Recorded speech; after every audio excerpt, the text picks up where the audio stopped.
이 시간 다 같이 일어나셔서 하나님의 말씀을 함께 나누겠습니다. 누가복음 3장 10절에서 14절입니다.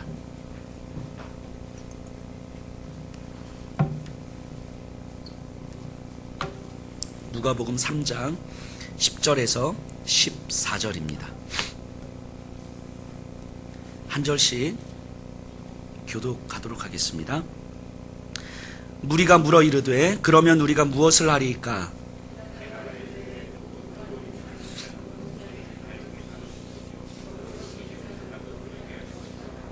세리들도 세례를 받고자 하여 와서 이르되 선생이여 우리는 무엇을 하리이까 하매. 함께 읽습니다. 군인들도 물어 이르되 우리는 무엇을 하리이까 하매 이르되 사람에게서 강탈하지 말며 거짓으로 고발하지 말고 받는 급료를 족한 줄로 알라 하니라. 아멘. 자리에 앉아주시기 바랍니다. 우리 세례 요한이 회개의 세례를 선포합니다. 우리가 지난 시간에 잠깐 살펴봤던 것처럼 많은 사람들이 세례 요한에게 몰렸어요. 그런데 그들을 향해서 요한은 진노를 피할 목적으로 믿음을 흉내내려고 하는 자들을 향하여서 독사의 자식들아 라는 독서를 퍼붓습니다. 아브라함의 자손이라는 이유로, 제사를 드렸다는 이유로, 율법을 지켰다는 이유로 믿음의 확신을 하고 있는 자들을 향하여서 당신들 돌이켜야 된다, 이 얘기를 하고 있는 거예요. 오늘날에도 마찬가지죠. 교회에 속해 있다는 이유로, 오랫동안 신앙생활을 했다는 이유로, 교회에서 열심히 봉사했다는 이유로, 심지어 사역의 자리에 있다는 이유로 믿음을 확신하고 있는 사람들을 향하여서 당신들 지금 그대로는 안 된다, 돌이켜야 된다라고 이야기를 하는 거예요. 그럼 여기서 우리가 이런 생각을 한번 해볼 필요가 있을 것 같아요. 우리가 믿음을 확신한다는 것, 다시 말해서 내가 예수님을 믿고 있습니다 라고 할 때 그 증거가 뭘까 생각해 봐야 되지 않겠습니까? 많은 경우 나는 예수님을 믿고 있습니다, 나는 하나님의 자녀예요 라고 하는 믿음의 증거를 자기 확신이라고 생각하는 경우가 많아요. 내가 그렇게 확신해요, 내가 그렇게 믿어요, 내 안에 그런 믿음이 있어요. 그런데 내가 믿고 있다는 확신, 이것이 얼마나 위험한 일인지 우리는 정말 진지하게 돌아봐야 돼요. 자기 확신에 찬 목회자들이 얼마나 많은 성도들에게 상처를 줍니까? 자기 확신은요, 믿음의 증거가 아니에요. 분명히 아셔야 돼요. 내 안에 저 믿어요, 이게 내 믿음의 증거가 아닌 거예요. 이건 이단들이 되게 잘하는 거예요. 이단들이 자기 확신. 그래서 자기 확신에 사로잡혀서 어떤 이야기도 들리지 않는 거예요. 자기 확신에 사로잡혀서 아무리 성경을 가지고 이야기를 해도 안 들리는 거예요. 제가 안중에서 제가 가끔씩 신천지에 계신 분들과 이제 만날 때가 있어요. 예전에 한번 만나서 이 색가족실에서 얘기를 하는데 성경을 가지고 이렇게 계속 이야기를 했어요. 계속 주고받다 보니까 이제 논리적으로, 성경적으로 제가 이겼어요. 대단하죠. 성경적으로 제가 이겼어요. 그러니까 더 이상 이 사람이 틀렸다는 게 명백해졌어요. 근데 그때 이 사람이 나오는 반응이 뭔지 아세요? 그래도 내가 맞는 거예요. 그래도 내가 맞는 거예요. 이젠 더 이상 성경적으로 할 말이 없는데 그래도 자기가 맞는 거예요. 그러면 더 이상 할 말이 없는 거예요. 할 수가 없는 거예요.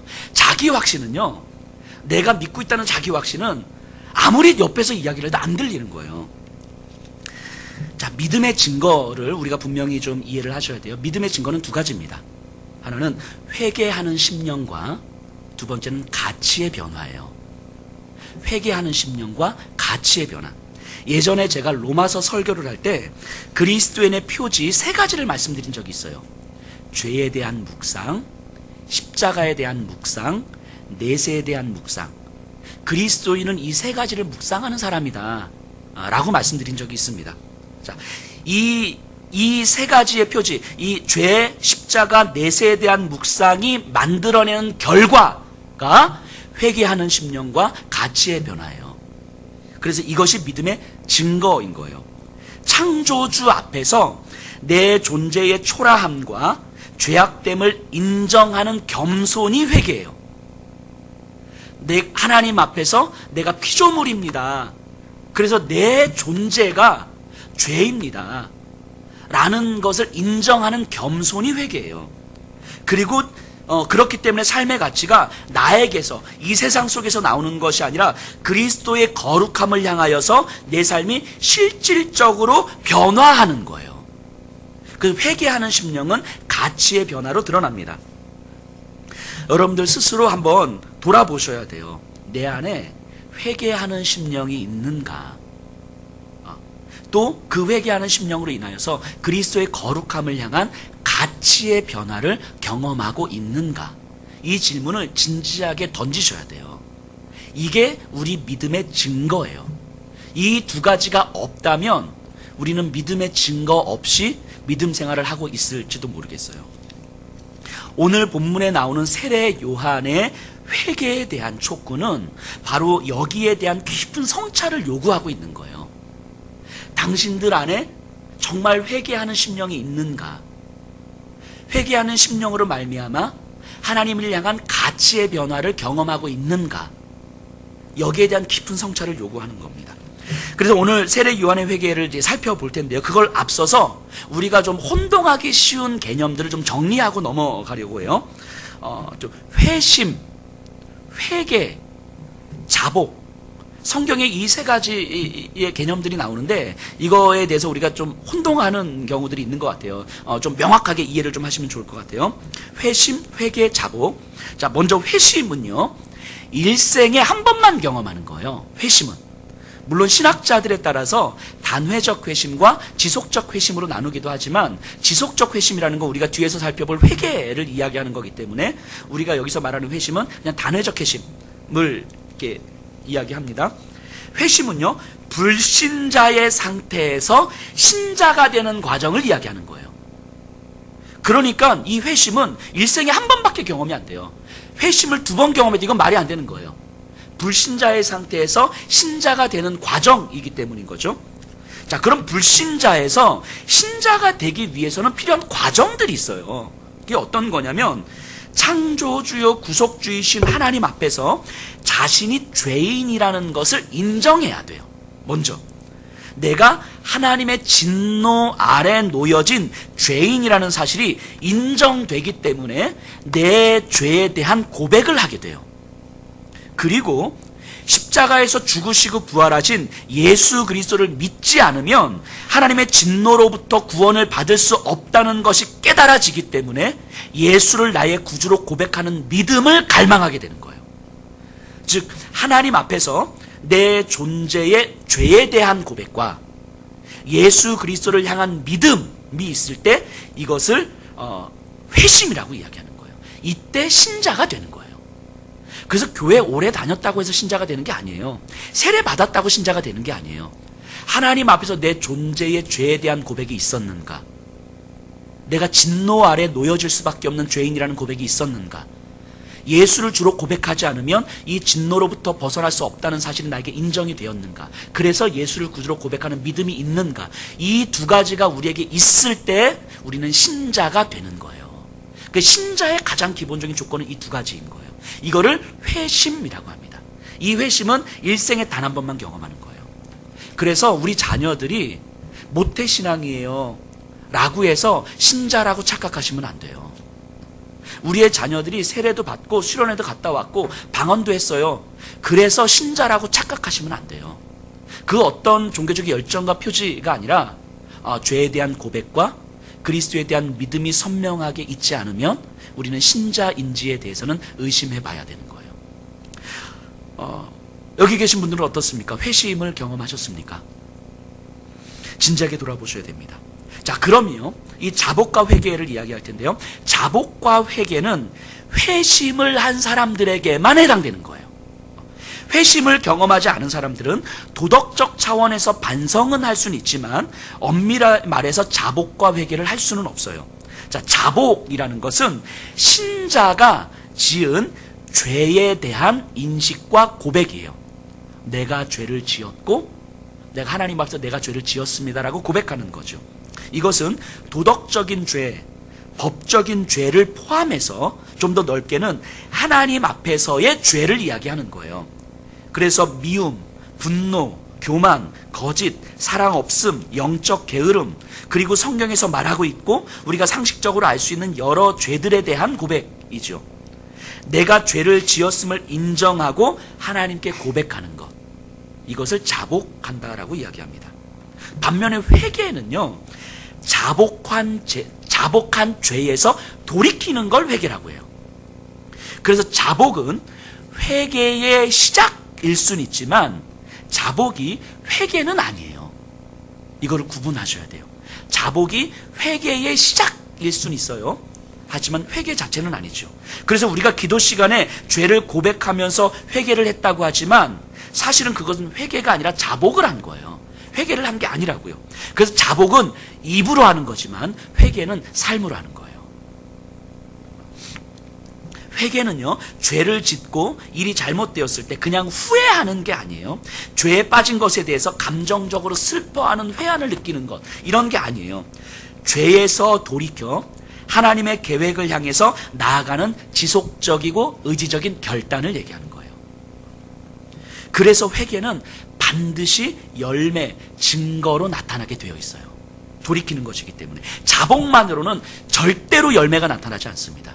자복만으로는 그 믿음의 증거가 드러나지 않아요. 신자들을 생각해 보세요. 신자들은요, 하나님 앞에서 자신의 죄를 보는 존재잖아요. 그래서 회개하는 심령을 가질 수밖에 없어요. 그리고 하나님의 뜻을 향해서 돌이키려고 지속적으로 결단하기 때문에 삶의 가치가 변할 수밖에 없는 거예요. 그래서 믿음의 증거가 바로 회개하는 심령과 가치의 변화인 거예요.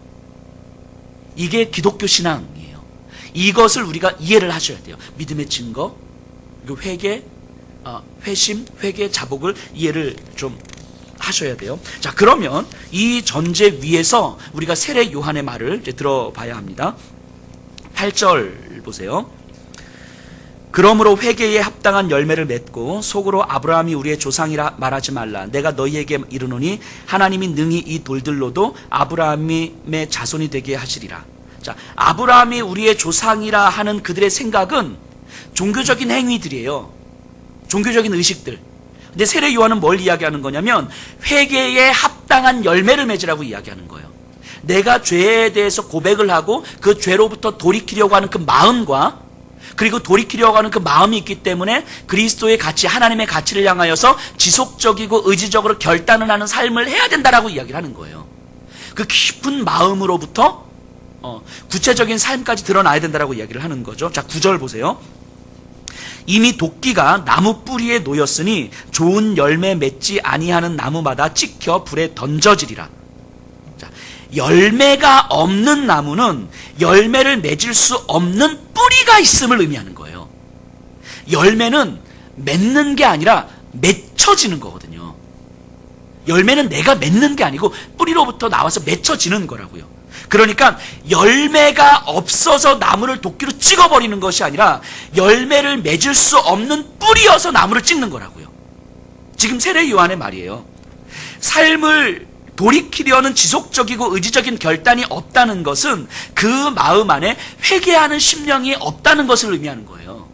그러니까 삶이 변화되지 않아서 정죄하는 게 아니고 그 안에 회개하는 심령이 없어서 정죄하는 거예요. 세례 요한은요. 왜 그렇게 살아? 이걸로 정죄하는 게 아니라 그 마음 깊은 곳에 하나님을 향하여서 회개하는 심령이 없기 때문에 세례 요한은 정죄하고 있는 거라고요. 아브라함의 자손이라고 나오는 자들을 향하여서 그들이 종교적인 행위와 열심은 하고 이렇게 어떤 행위적으로 할 수 있는 것들은 할 수는 있겠지만 그럼에도 불구하고 그 마음 깊은 곳을 들여다보니까 하나님을 향하여서 회개하는 심령이 없고, 그래서 그 삶에 가치의 변화가 없이 그저 일상적으로 반복되는 행위들만 있는 거예요. 내 삶의 근본적 변화가 없이 그냥 이제까지 해왔던 종교적인 행위들만 있는 거예요. 그래서 회개하는 심령이 없는 저들을 향하여서 세례 요한은 정죄하고 있는 거라고요. 이렇게 생각하시면 돼요. 감기에 걸려서 콧물이 이렇게 나와요. 네. 근데 이 콧물을 휴지를 이렇게 틀어 막아야 돼요. 하지만 그것만으로 해결되지는 않는 거잖아요. 근본적으로 바이러스를 치료해야 되는 것처럼 우리의 말, 행동, 삶은 구체적으로 고쳐야 하지만 행동 하나 고치는 것으로 끝나는 게 아니란 말이죠. 우리의 행동을 만드는 마음의 깊은 곳을 들여다보고 치료하지 않으면 안 되는 거예요. 이게 회개하는 심령이잖아요. 그래서 성경은 지킬 만한 것 중에서 마음을 지키라고 이야기를 합니다. 마음을 깊이 헤아리지 않으면 지금 당장은 고쳐지는 듯하고 흉내내는 듯하지만 다시 원상태로 돌아가는 거예요. 이 부부관계에서 이런 거 많이 경험하죠. 나 이제부터 진짜 노력할게. 나 진짜 노력할게. 그래서 한 달은 노력하는데 한 달 지나면 또 다시 원상태로 여기 계신 분들은 안 그러시죠? 네. 행위를 고쳐서는 우리의 근본 문제가 해결되지 않는다라는 거예요. 우리의 마음 깊은 곳을 들여다봐야 되는 거죠. 그래서 끊임없이 우리는 우리의 마음 깊은 곳을 들여다보고 성찰하지 않으면 안 되는 거예요. 언제든지 자신도 속는 거예요. 그 제가 항상 질문 드리잖아요. 좀 마음이 어떠세요? 근데 이거를 가족에서 이렇게 질문 던져보셔요. 부부 사이에 던져보셔요. 당신 요즘 마음이 어때? 물어보셔요. 당신이 사용하는 언어는 어떤 마음에서 나오는가? 지금 나한테 이렇게 이야기하는데 그 말은 어떤 마음에서 나오는 거야? 공격적으로 말하지 마시고 왜 그렇게 얘기해? 도대체 어떤 마음이야? 이러지 마시고 좀 부드럽게 물어보세요. 자, 세례 요한은요, 이제 몰려든 사람들에게 지금 그 모습으로는 안 된다. 종교적인 삶을 살고 있다고 해도 지금 이대로는 안 된다. 하나님께로 돌이키지 않으면 안 된다. 이렇게 선포하고 있는 거예요. 그런데 세례 요한의 선포가 저들의 마음에 아마 두려움과 울림을 주었던 것 같아요. 이대로는 안 된다고 느꼈어요. 그런데 뭘 어떻게 해야 될지를 모르겠는 거예요. 그래서 이들은 세례 요한에게 묻습니다. 자, 10절 이하에서는요, 세례 요한에게 나오는 세 부류의 사람들이 나오는데 10절 보세요. 무리가 물어 이르되 그러면 우리가 무엇을 하리이까? 무리가 나와요. 12절 보세요. 세리들도 세례를 받고자 하여 와서 이르되 선생이여 우리는 무엇을 하리이까 하매. 14절에 군인들도 물어 이르되 우리는 무엇을 하리이까? 자, 이들의 반응에 세례 요한의 정말 이 폐부를 찌르는 회개에 대한 강한 메시지를 들은 다음에 이들의 반응이 두렵고 떨렸고 그리고 마음에 울림이 있었던 것 같아요. 근데 뭘 어떻게 해야 될지 모르겠는 거죠. 그래서 세례 요한에게 와서 우리가 무엇을 해야 되겠습니까? 라고 질문을 던집니다. 자, 이때 세례 요한이 어떻게 대답하는지를 한번 보세요. 11절. 대답하여 이르되 옷 두 벌 있는 자는 옷 없는 자에게 나눠줄 것이요 먹을 것이 있는 자도 그렇게 할 것이니라 하고. 자, 여기서 이제 옷을 이야기하는데 헬라어에는요, 그 옷이라는 단어가 속옷과 겉옷을 구분해서 표현해요. 단어가 달라요. 근데 여기서 말하는 옷은 속옷을 얘기하는 거거든요. 그럼 사람들을 보고 속옷이 없는 사람에게는 나한테 있는 하나 남은 여분을 나눠주라 이 얘기를 하는 거예요. 자, 잘 생각해 보세요. 속옷이 없는 사람을 알아차리려면 이 세심하게 봐야 되거든요. 깊은 관심을 가져야 되는 거예요. 그리고 나서 자신에게 어떤 여유분도 남기지 말고 다른 이의 필요를 채워주라고 이야기하는 거예요. 그러니까 두 가지가 필요한 거예요. 다른 이의 필요를 위해서 세심하게 관심을 갖고 들여다보는 것이 필요하고, 그리고 그것이 보였을 때에 나에게 어떤 여분도 남기지 말고 나누어 주는 것이 필요한 거예요. 세례 요한은 지금 이 두 가지를 얘기하는 거죠. 자, 이 말은요, 세례 요한은요, 인간의 이기심을 건드는 거예요. 인간의 이기심을. 인간의 이기심이 본질이잖아요. 이기심이 두려움을 만들고 두려움은 이기심을 만들죠. 이게 죄의 근원이에요. 하나님을 떠난 인간은 근본적으로 두려울 수밖에 없는 존재고, 그래서 나를 내 자신이 지키지 않으면 안 되는 두려움 가운데 휩싸이죠. 그래서 인간은 이기적인 존재가 될 수밖에 없는 거예요. 그래서 하나님이 아니면 이 두려움과 이기심은 불가능한 거예요. 생각해 보세요. 예를 드는 거예요. 비유를 드는 거예요. 한국 교회에 정말 많은 목회자들이, 제가 목사지만 너무 문제가 많아요. 목회자들이 정신 차려야 되는데, 많은 성도님들이 목회자들에게 상처를 받으시잖아요.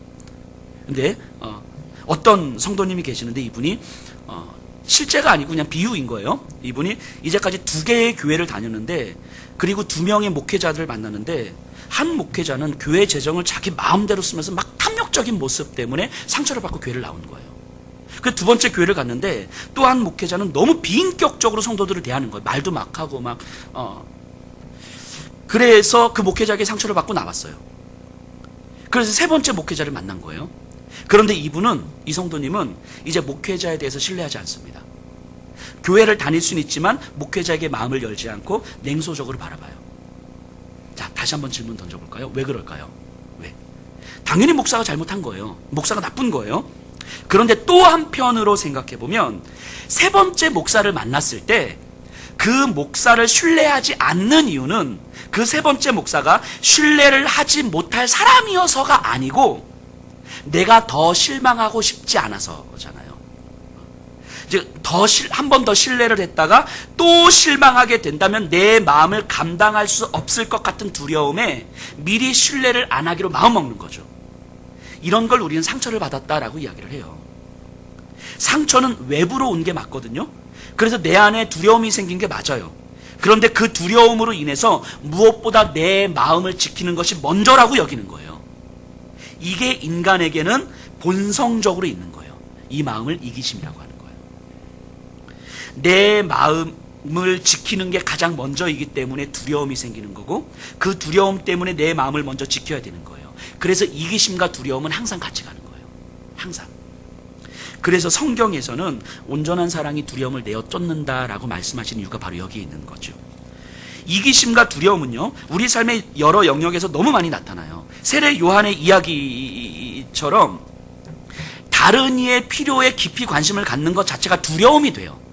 왜냐하면 관심을 가지면 보이고, 보이면 내 소유를 나눠줘야 될 것 같으니까. 차라리 모르면 편한데, 모르면 그저 괜찮잖아요. 그래서 우리는 의도했던 의도하지 않든 외면하는데 너무 익숙해요. 의도적으로 외면하는 건 아닌데 외면하는데 너무 익숙해요. 잘 안 들으려고 하고 잘 안 보려고 해요. 그럼에도 자신은 괜찮은 사람이라는 생각은 들어야 되니까 그저 주어진 삶에 최선을 다하고 있다는 것을 위로하는 거죠. 그래서 최선을 다한다는 것은 너무 좋은 것이지만 때로는 더 가치 있는 삶에 대한 외면일 때도 있어요.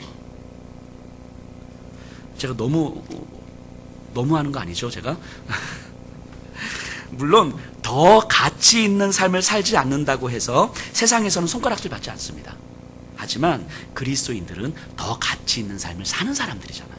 그리스도인들은. 어떤 분이 그러세요. 여기 성도님들 중에서 저한테 목사님이랑 이대로 계속 같이 가다가는 결국 다 나눠주고 뭐 내 손에 남는 거 하나도 없을 것 같다고. 그래 뭐 유산도 물려주지 말라고 그래. 어려운 사람들을 계속 돌아보고 찾아봐야 된다고 그래. 그래서 조금만 비싼 거 먹으려고 하면 마음에 찔림이 있어서 불편하대요. 힘들대요. 심지어 장기도 기증하라고 그래. 도대체 뭘 어떻게 살라는 거야. 두렵대요. 주중에 어떤 한 성도님을 만났는데 그러시더라고요. 한동안 이분이 저한테 목사님, 제가 한동안 목사님 설교를 이렇게 영상으로 계속 들으면서 분명히 목사님의 어떤 마음인지, 그 말씀을 내가 어떻게 들어야 되는지, 그리고 어떻게 반응해야 되는지 아는데 하나님이 자신에게 어떤 메시지를 주시는지도 알겠는데 싫은 거예요. 이게 그 말씀을 듣는 게 싫은 거예요. 그 자신도 모르게 안 들려 이러고 있었다는 거예요. 그러니까 설교가 잘 기억도 나지 않고 생각도 나지 않고 말씀으로 애를 쓰지 않는 삶을 내 삶의 분주함 속에서 어쩔 수 없다고 생각하면서 외면해 왔다는 거죠. 그런데 지난주 예배를 드리면서 자기가 지금 그러고 있다는 것이 적나라하게 다시 깨달아졌대요. 그래서 이제부터는 진짜 말씀과 공동체 앞에서 다시 시작하는 마음을 가져보겠노라고 이렇게 말씀하시더라고요. 참 감사했어요. 생각해 보세요. 들으면 두렵고 안 듣자니 찜찜하고 그래서 듣지만 흘려보내는 거잖아요. 듣고 흘려보내는. 그럼에도 괜찮은 신앙인처럼 보이고 싶은 그리스도인. 이 모습이 이기심과 두려움이 만들어내는 모습이죠. 이 모습이. 그런데 그것을 버리는 것이 회개에 합당한 열매라고 이야기하는 거예요. 그것을 버리는 것이. 이기심을 버리는 것은 두려움을 넘어서는 것이며, 두려움을 넘어서게 되면 내 삶의 여유분을 남기는 것보다 다른 이의 필요를 채워주는 것이 훨씬 가치 있는 삶이라는 것을 깨닫게 되는 거예요. 그래서 조금은 불편하지만 더 가치 있는 삶을 선택하게 되는 거죠. 이게 이기심을 버리는 거예요. 저는 우리 성도님들이 조금은 더 불편하지만 더 가치 있는 삶을 선택하는 분들이 이시라고 믿습니다. 자, 이게 이제 무리에 대한 이야기인데, 이 누가는요, 무리, 세리, 군이 이 세 부류의 사람이라기보다는 무리에 대한 이야기를 하고, 이 무리가 구체적으로 그럼 정말 각각의 사람들이 구체적으로 드러난 삶의 형태 속에서 어떻게 반응해야 되느냐라고 할 때 세리와 군인을 이야기하는 것 같아요. 그러니까 세 부류의 사람이 아니라 전체에 대한 이야기와 어제 세부 항목에 대한 이야기를 좀 나누고 있는 것 같아요. 자, 이제 12절 13절. 자, 세리들도 세례를 받고자 하여 와서 이르되 선생이여 우리는 무엇을 하리이까 하매 이르되 부과된 것 외에는 거두지 말라 하고. 자, 세리들이 질문을 하는 거예요. 근데 여기서 우리가 좀 당시의 상황을 좀 알아야 되는데요. 그 세금은요, 직접세와 간접세가 있었어요. 직접세는 이제 뭐 주민세, 뭐 이게 뭐 토지세 이런 거고요. 간접세는 뭐 통행료, 관세 이런 거예요. 근데 이 직접세를 걷는 사람들을 세금 공무원이라고 이야기합니다. 이 세금 공무원들은 다 로마인들이에요. 로마인들. 이 간접세는 아주 자잘한 것들이에요. 그러니까 귀찮은 것들이죠. 그러니까 세금 공무원들이 각 식민지에서, 그러니까 로마의 세금 공무원들이 이 팔레스타인 지역에서 팔레스타인 지역의 간접세들을 걷기 위해서 사람들을 고용합니다. 현지 사람들을. 이렇게 고용된 사람들을 성경에서 말하는 세리라고 하는 거예요. 근데 이렇게 고용된 사람들 중에서 조금 더 넓은 지역을 이렇게 좀 가난하게 되면 자기 아래 또 자기가 사람들을 고용해요. 이때 고용하는 요 사람을 세리장이라고 이야기하는 거예요. 삭개오가 이런 사람인 거죠. 그럼 여기서 말하는 세리는 요 세금 공무원이 아닌 유대인들, 그러니까 세리들을 얘기하는 거예요. 텔로나이라고 하는 이들은요, 미리 금액이 책정돼 있어요. 자기가 상납해야 될 금액이 책정돼 있어요. 상납할 금액을 미리 선물로 지급합니다. 그리고 내가 세금을 걷어서 미리 지급한 세금을 충당하는 거예요. 그리고 더 세금을 걷어서 내 이윤을 남기는 거거든요. 근데 당시에는 오늘날처럼 이렇게 법 체계가 잘 되어 있는 때가 아니잖아요. 힘이 질서인 때잖아요. 그러니까 내 이윤을 남기기 위해서 얼마나 부당하게 많은 세금을 걷었겠습니까? 더 10만 원을 상납하고 20만 원을 걷어서 내가 10만 원을 받으면 되는데 10만 원을 상납한 다음에 100만 원을 걷는 거예요. 왜냐하면 세리들 뒤에는 군인들이 있으니까. 심지어는 뭐 200만 원도 걷기도 하는 거죠. 그래서 세리들은 욕은 엄청나게 먹지만 돈을 엄청나게 버는 거예요. 특히 유대인들은요, 세리들이 걷는 통행세, 간접세죠. 이걸 매우 싫어했어요. 강도짓이라고 여겼어요. 왜냐하면 통행세는 지역에서 지역으로 이동할 때 내는 세금이잖아요. 근데 땅은 하나님이 주신 기업이고 선물인데 로마는 이것을 자신들의 소유라고 여겼고, 세리들은 로마에 빌붙어서 하나님의 기업임에도 불구하고 로마의 것이라는 것을 인정하고 자기 동족들에게 이 세금을 내는 거잖아요. 그러니까 이것을 강도짓이라고 여겼어요. 그 세리들은 강도와 비슷한 자들. 그래서 가늠한 자, 매춘업자, 밀고자들, 그리고 세리들, 비슷한 반열에 놨던 거죠. 그래서 세리와 접촉한 자는 부정한 자로 여겼고, 세리들에게는 거짓말을 해도 사실 처벌을 받지 않는 거예요. 이 세리들은. 자, 이런 시대예요. 이런 사회에서 세례 요한은요, 그 세리들에게 부과된 것 외에는 거두지 말라, 정직한 세리가 되라, 이렇게 이야기하는 거예요. 그런데 정직한 세리는 없어요. 이 시대에 정직한 세리는 없었다고요. 이 말은 어떤 의미냐면 동그란 세모, 이 말하고 똑같이 들린 거예요. 정직한 세리가 되다. 이거는 그 당시에 상상할 수 없는 이야기라고요. 정직한 세리는 없었어요. 어느 성도님이 최근에 자신이 그 전에 다니던 교회 목사님과 나눴던 이야기를 저에게 이렇게 해주셨는데, 아마 그분이 그 교회에서 그 교회 재정 때문에 조금 문제가 됐던 것 같아요. 그래서 목사님께 이런 말씀을 드렸대요. 목사님, 재정에서 아예 손을 떼세요. 목사님이 관심을 갖지 마세요. 목사님 목회만 하세요 라고 했더니 그 목사님이 이렇게 말씀하셨대요. 세상에 그런 목사가 어딨냐고, 교회 재정에 관심을 안 갖는 목자가 어딨냐고 막 그랬다는 거예요. 이분에게 있어서 정직한 세리는 그런 의미겠죠. 교회 재정에서 손을 떼는 목사, 상상이 안 되는 거죠. 그래서 제가 예수평화교회 모시고 오라고 말씀드리려고 그러다가 참았어요. 자, 어쨌든 세례 요한이 세리들에게 요구하는 건 정직한 세리가 되라라고 얘기하는 거예요. 조금 더 뒤에 좀 더 자세하게 한번 살펴볼 텐데요. 군인들도 한번 볼까요? 14절 보세요. 군인들도 물어 이르되 우리는 무엇을 하리이까 하매 이르되 사람에게서 강탈하지 말며 거짓으로 고발하지 말고 받는 급료를 족한 줄로 알라 하니라. 자, 여기서 군인은요, 로마 군인이 아니에요. 유대인으로 구성된 군인이거든요. 그렇기 때문에 이들은 아마 둘 중에 하나일 거예요. 당시 헤롯 안티파스, 분봉왕 안티파스의 군대이든가 아니면 세리들의 뒤를 봐주는 군이든가 둘 중에 하나였을 거거든요. 안티파스의 폭정을 지키는 군인이든 강도와 같은 세리들의 뒤를 봐주는 군인이든 사실 이 군인들은 강도와 똑같은 거거든요. 마을에서 자신들의 먹을 것, 자신들의 삶의 필요들을 채우는 거예요. 그러니까 자기의 급료에 만족하는 군인은 없어요. 정직한 세리도 없었던 것처럼 받는 급료에 만족하는 군인도 없었다고요. 그러니까 오늘날로 생각하시면 안 돼요. 당시에는 그랬어요. 그러니까 이 말은 당시에는 거의 불가능에 가까운 이야기를 세례 요한이 하는 거예요. 그 강탈하지 말라는 거죠. 힘으로. 그래서 자신이 가지고 있는 권력으로 남용하지 마라. 그리고 이제 거짓으로 고발하지 마라. 이거는 속여 빼앗는 걸 얘기하는 거거든요. 그러니까 이거는 세리들과 함께 어떤 세리들의 일을 봐주는 걸 의미하는 것 같아요. 속여서 빼앗는 것. 그러니까 세리들과 같은 마음을 품지 말라는 거예요. 그래서 군인들에게는 그 온유함을 요구하는 거죠. 온유함. 즉 자기 일에 집중하라는 거죠. 자기가 맡은 일, 나라를 지키고 백성을 지키는 일에 집중하고 그에 따른 급료에 만족하라는 거예요. 그 외에 다른 것은 신경 쓰지 마. 이게 온유함이잖아요. 근데 그런 군인은 없어요. 그러니까 결국 세례 요한은 세리들과 군인들에게 그들의 본성 안에 있는 이기심을 버리라고 이야기를 하는 거예요. 근데 먼저 우리가 한번 생각해 볼 것은 세례 요한의 이야기를 좀 다시 보면 회개에 대해서 회개해야 된다. 하나님께로 돌이켜야 된다라고 했을 때 정말 돌이키고 싶은 거예요. 두려움을 느꼈어요.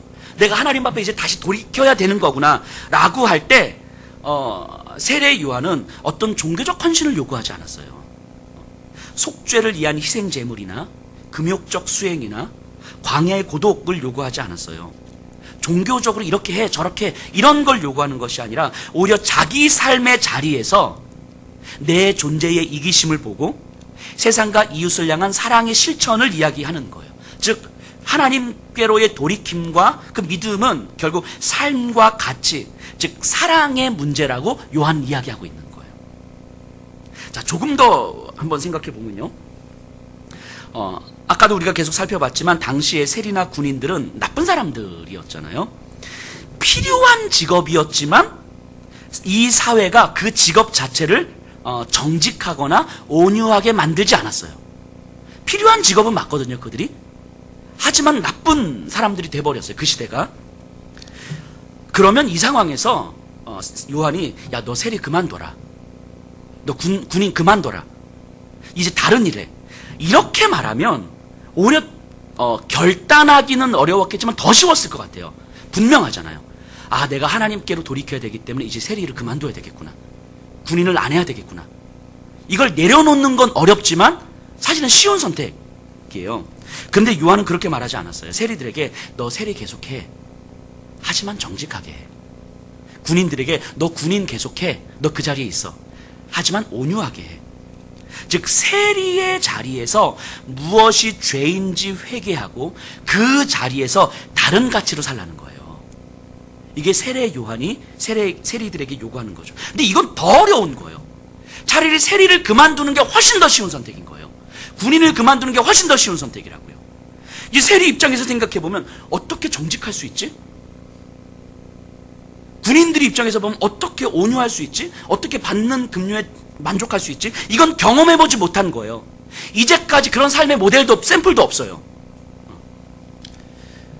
만일 그렇게 한다면 세리의 세계에서 또 군인들의 세계에서 살아남지 못할 수도 있는 거예요. 이런 요한의 말을 들은 세리들과 군인들은 아마도 이 마음의 두려움과 울림으로 인해서 진짜 고민이 시작됐을 거예요. 아, 이렇게 하면 되겠구나. 이제 이 답이 없는 거예요. 진짜 막연한 고민이 이제 시작되는 거예요.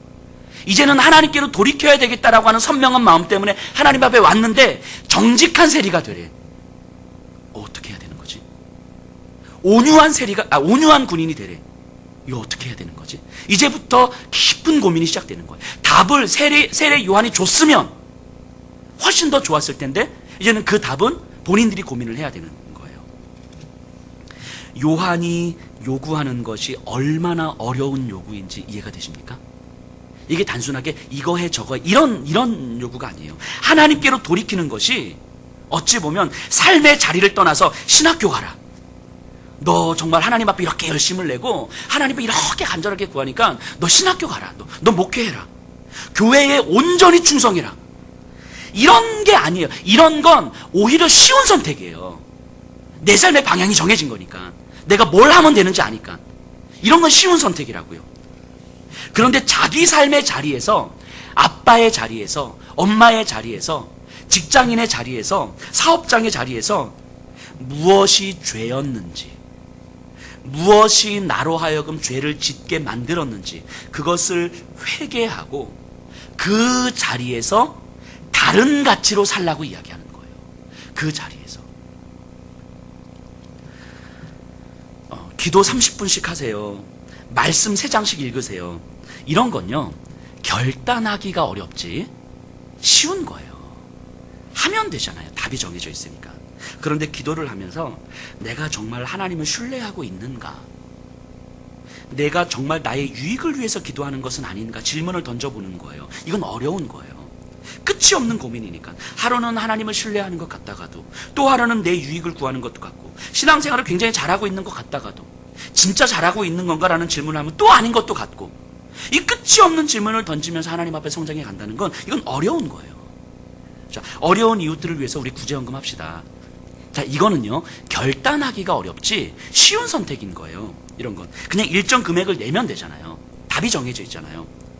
그런데 구제를 하고 나서 또 어려운 이웃들은 없는지 더 관심을 갖는 것,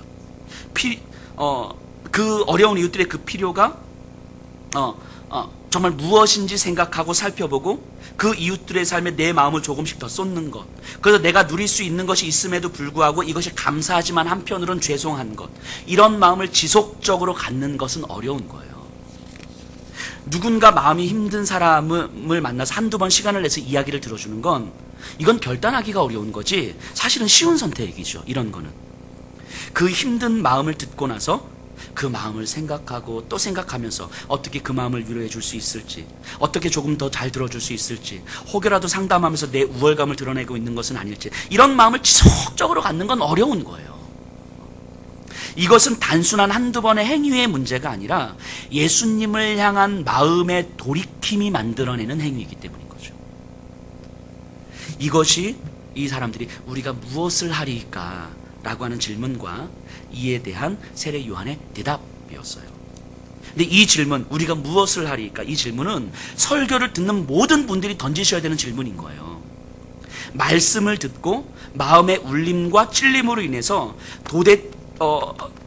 뭔가 이렇게 하나님 앞에서 뭔가는 해야 될 것 같은데 도대체 내가 뭘 해야 될지 모르겠는 그 답답함과 간절함으로 하나님 앞에 묻는 거예요. 그 설교를 듣고 나서 목사님 은혜 받았습니다. 이게 아니에요. 이제는 그런 말에 제가 잘 속지 않습니다. 은혜 받았어요가 아니라 설교를 듣고 예배를 드리고 예수님을 더 사랑하게 됐어요. 예배를 드린 후에 하나님을 향해서 더 한 걸음 나가고 싶어졌어요. 그런데 그럼 내가 이제 어떻게 해야 되는 거죠? 이 질문이 우리에게 들어와야 되는 거죠. 예수님을 더 사랑하고 싶은데, 하나님 말씀에 더 순종하고 싶은데, 그럼 이제 내가 뭘 해야 되는 거죠? 신학교 갈까요? 이게 아니에요. 내가 엄마로서 뭘 해야 되는 거죠? 아빠로서 뭘 해야 되는 거죠? 내 삶의 자리에서 뭘 해야 되는 거죠? 이 질문 던져야 되는 거예요.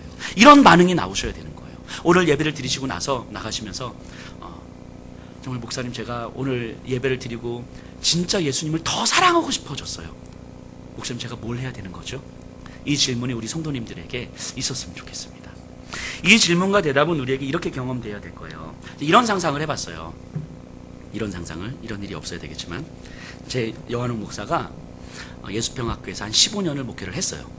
지금 이제 5년 차인데 15년을 목회를 했는데 너무 잘했어요. 너무 훌륭하게, 너무 존경받고, 너무 겸손하게, 모든 것에 흠없을 정도로 모든 성도님들이 다 좋아해. 죄송해요. 자, 근데 다 좋아해, 다 존경하고, 정말 이 시대에 저런 목회자가 필요해. 진짜 우리 목사님 정말 이렇게 얼굴만 잘생긴 게 아니라 정말 너무 잘해.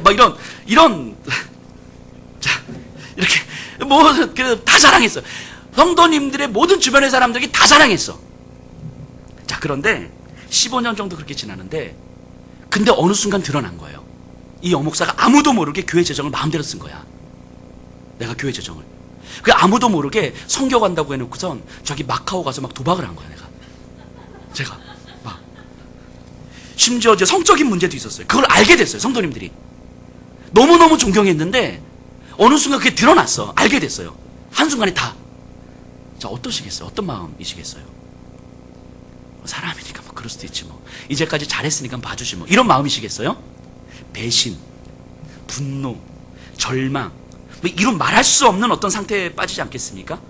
막 어떤 분은 조용히 교회를 나가시는 분도 계실 거고, 어떤 분은 저한테 막 손가락질하고 쌍욕을 하시는 분들도 계실 거고, 어떤 분은 막 계란 던지면서 야 이 새끼야 막 이러면서 막 덤벼들고 막 멱살 잡기도 할 거고 뭐 그러지 않으시겠어요?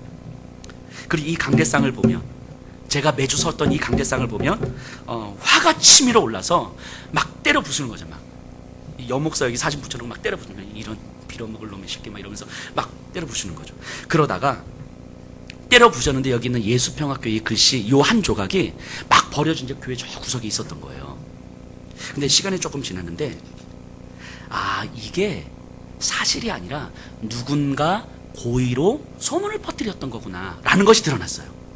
진짜 그런 일이 있었던 게 아니고 누군가 고의로 그런 소문이 있었구나. 저는 이미 계란세례 다 맞고 욕 다 먹고 강대상은 다 깨부서지고 저기 시골 어디로 갔어요 지금. 그런데 이게 고의로 소문을 내서 이게 진짜 사실이 아니었는데 라는 게 밝혀졌어요. 자, 그런데 그래서 정말 우리가 왜 그랬을까 하면서 교회 왔는데 저 구석에 이 예수평화교회 이 조각이 딱 발견된 거예요. 자, 어떤 마음이시겠어요? 정말 아름답고 막 빛나고 막 그 목사님 예전에 뭐 목회 잘하셨던 그 모습 막 상상하고 막 기쁘고 뭐 이러시겠어요? 죄송함과 수치스러움 들지 않겠어요? 저를 향한 죄송함과 그렇게 손가락질하고 쌍욕하고 계란 던졌던 자신에 대한 어떤 수치스러움. 이 조각을 볼 때마다 수치스러워서 이 조각을 보고 싶진 않지만 이제는 이 조각을 버릴 수가 없는 거예요. 그러지 않으시겠어요? 예수님의 십자가는요, 이보다 몇백 배가 더한 거예요. 몇백 배가. 제자들에게 배신감, 분노, 절망.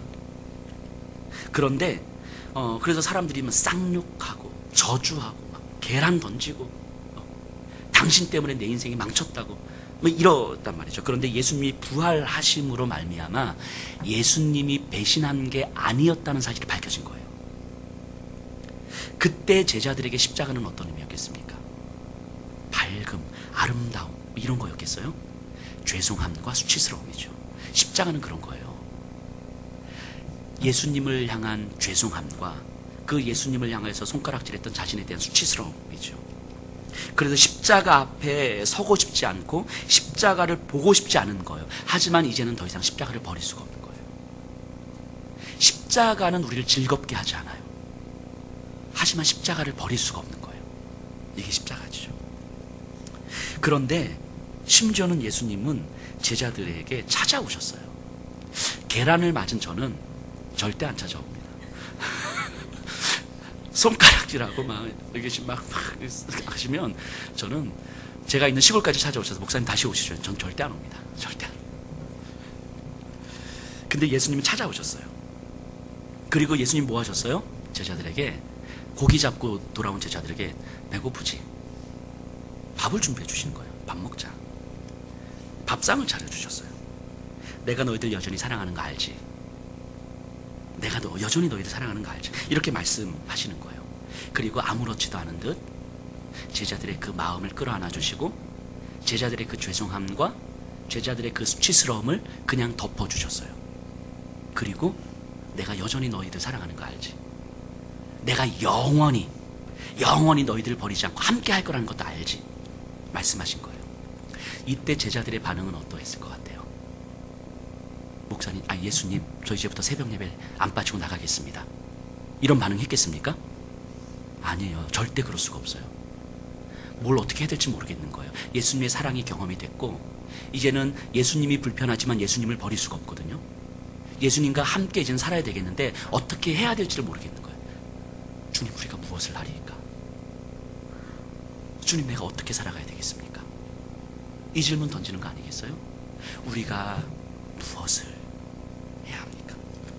주님이 이렇게 우리를 찾아오시면, 차라리 안 찾아오셨으면, 차라리 우리를 버리셨으면 내 삶의 길은 분명하고 내가 좀 더 편할 수는 있겠는데 이렇게 찾아오시면 하나님 저보고 어쩌라는 겁니까?